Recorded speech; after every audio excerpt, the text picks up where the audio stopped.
ನಮಸ್ಕಾರ.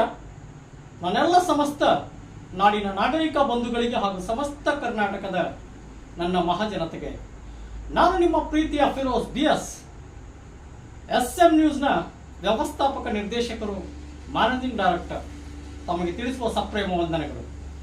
SM news channel ಇಡೀ ರಾಜ್ಯಾದ್ಯಂತ ಲೋಕಾರ್ಪಣೆಗೊಳ್ಳುತ್ತಿದ್ದು, SM ನ್ಯೂಸ್ ಉದ್ದೇಶ ಏನಪ್ಪಾ ಅಂತಂದ್ರೆ, ಜಾಗತಿಕ ಮಟ್ಟದಲ್ಲಿ, ರಾಷ್ಟ್ರ ಮಟ್ಟದಲ್ಲಿ, ರಾಜ್ಯ ವ್ಯಾಪ್ತಿಯಲ್ಲಿ ಮಾನವೀಯ ಮೌಲ್ಯಗಳು ಕುಸಿಯುತ್ತಿರುವುದು ಬಹಳ ದುರದೃಷ್ಟಕರ ಅಂತಕ್ಕಂಥ ವಿಷಾದನೀಯ ಸಂಗತಿ ತಮ್ಮ ಮುಂದೆ ತಿಳಿಸೋಕೆ ಇಷ್ಟಪಡ್ತಾ ಇದ್ದೀನಿ. ಮಾಧ್ಯಮಗಳು ಇವತ್ತು ಹೇಗಾಗಿವೆಯಪ್ಪ ಅಂತಂದ್ರೆ, ಸ್ವಾರ್ಥ ಹಿತಾಸಕ್ತಿಗಾಗಿ ತಮ್ಮನ್ನೇ ತಾವು ಮಾರಿಕೊಂಡು ಸಮಾಜದ ಸ್ವಾಸ್ಥ್ಯವನ್ನು ಹಾಳು ಮಾಡತಕ್ಕಂತಹ ನಿಟ್ಟಿನಲ್ಲಿ ತಲೆದೋರಿರುವುದು ನಮಗೆ ಕಂಡು ಬರುತ್ತಿರುವುದು ಅಲ್ಲಗಳೆಯುವಂತಿಲ್ಲ.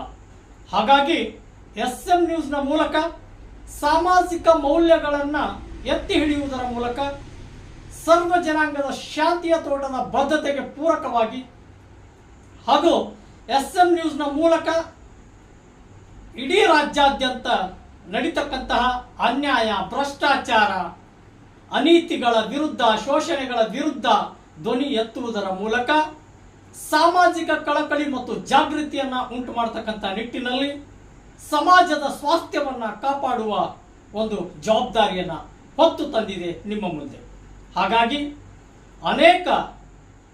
ಅನೇಕ ರೀತಿಯಲ್ಲಿ SM ನ್ಯೂಸ್ನ ಮೂಲಕ ಒಂದು ಜನಜಾಗೃತಿಯನ್ನು ತರುವುದರ ಮೂಲಕ ನಾಡಿನಲ್ಲಿ ತಲೆದೋರಿರುವ ಅಶಾಂತಿ, ಅಸತ್ಯ, ಅಂಧಕಾರ ಇವೆಲ್ಲವುಗಳನ್ನು ಹೋಗಲಾಡಿಸುವುದರ ಮೂಲಕ ಬೆಳಕಿನ ಸಾಕ್ಷಾತ್ಕಾರಕ್ಕೆ ಒಲವೇ ಜೀವನ ಲೆಕ್ಕಾಚಾರ ಎನ್ನುವಂತೆ ನಾವು ಒಂದು ವಿದ್ವಾನ್ ರೀತಿಯಲ್ಲಿ ಸಮಾಜದ ಒಂದು ಸ್ವಾಸ್ಥ್ಯವನ್ನು ಎತ್ತಿ ಹಿಡಿಯುವುದರಲ್ಲಿ ಕಟಿಬದ್ಧವಾಗಿ ಈ ಒಂದು SM ನ್ಯೂಸ್ ಚಾನೆಲ್ ಅನ್ನು ಮುಂದುವರಿಸೋಕೆ ಹಾಗೂ ಧ್ವನಿ ಎತ್ತುವುದಕ್ಕೆ ನಾವು ನಮ್ಮ ಬದ್ಧತೆಯನ್ನ, ಹಿತವನ್ನ ಕಾಪಾಡುವುದರಲ್ಲಿ ಮುಂದಾಗಿದ್ದೇವೆ ಅಂತಕ್ಕಂತಹ ಸತ್ಯವನ್ನ ತಮ್ಮ ಮುಂದೆ ತೋರ್ಪಡಿಸಿಕೊಳ್ಳುತ್ತಾ, ಎಲ್ಲ ನನ್ನ ಆತ್ಮೀಯ ವೀಕ್ಷಕ ದೇವರುಗಳೇ, ದಯವಿಟ್ಟು SM ನ್ಯೂಸ್ ಚಾನೆಲ್ ಇದು ಡಿಜಿಟಲ್ ಮೀಡಿಯಾ ಹಾಗೂ ಕೇಬಲ್ ನೆಟ್ವರ್ಕಿಂಗ್ನಲ್ಲಿ ಅತಿ ಶೀಘ್ರದಲ್ಲಿ ಲೋಕಾರ್ಪಣೆಗೊಳ್ಳಲಿದೆ.